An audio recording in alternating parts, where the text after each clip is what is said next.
কোনো পছন্দের মানুষ নয়, আমি ওর জীবনে অভ্যেস ছিলাম শুধু। ওই ভীষণ ব্যস্ত দুনিয়ায় খানিকটা ফাঁকা সময় কাটানোর মাধ্যম ছিলাম আমি।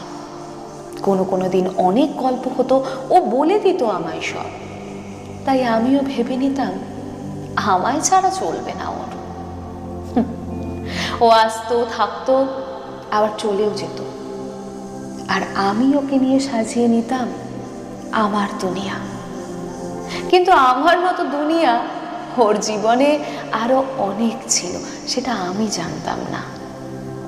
এক শহরে বেশি দিন থাকতো না ও, কিন্তু এই বদলে যাওয়া আধুনিকতায় আমি দেখতে পাইনি অভিমান, বলতে পারিনি কিছুই, দিতে পারিনি কোনো দোষ। কারণ আমার সাথে থাকার কথা তো ও কোনোদিনও দেয়নি। ও শুধু সময়